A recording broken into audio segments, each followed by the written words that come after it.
5 ساڵ لەمەوبەر ئۆپراسیۆنی پاکسازی کوشەندەی سوپای میانمار شوێنەواری مردن و وێرانکاری بەجێهێشت و وای کرد موسڵمانانی ڕۆهینگیا هەڵبێن بۆ بەنگلادێش.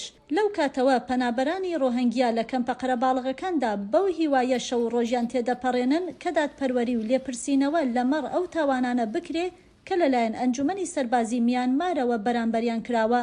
بەڵام سوپای میانمار لە وەتای دەسەڵاتگرتنی لە دوای کودەتاکەی ساڵی ڕابردووەوە بەردەوامە لە دەستدرێژی دەڕەندانە بۆ سەر خەڵکی مەدەنی و هێرشکردنە سەر هەموو کەمایەتیەکان. شارەزایان دەڵێن هەڵکشانی ئەو تاوانە جەنگیانەی ئێستا ئەنجام دەدرێت دروستبوونی راپۆرتەکان لەسەر هێرشەکانی ساڵی 2017 سوپای میانمار پشتڕاست دەکاتەوە. ئەوە سەرنجی کۆمەلگای نێونەتەوەی ڕاکێشەوە بۆ پێشێلکاریە زۆرەی کە سوپای میانمار ئەنجامی دەدات و هەروەها چاوی هەندێک لە گروپەکانی دیکەی ناو میانماری کردووەتەوە لە سەردۆخی نالەباری ڕۆهینگیا.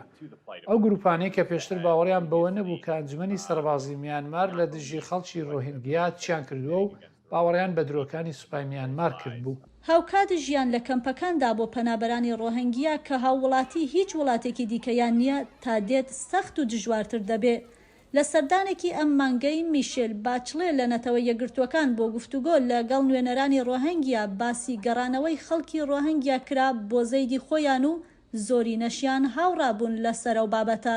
هەمویان گوتیان ئێمە دەمانەوێت بگەڕینەوە، بەڵام ئەو کاتە دەمانەوێت بگەڕینەوە کە ناسنامەیەکمان وەک هاوڵاتی میانمار هەبێت.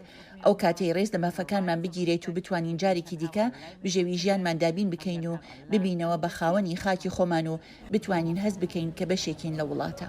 خواستی مافی یەکسانی هەروەها خواستی ئەو ژمارەکەمەی خەڵکی ڕۆهینگیاشە کە لە ویلایەتی ڕاخین ماونەتەوە، چونکە سنووردارکردنی گەشتکردن بەهۆی کودەتاکەی میانمارەوە وای کردووە نرخی خۆراک بەرز ببێتەوە و ئەمەش سەختیەکانی زیاتر کردووە بۆ ئەوان.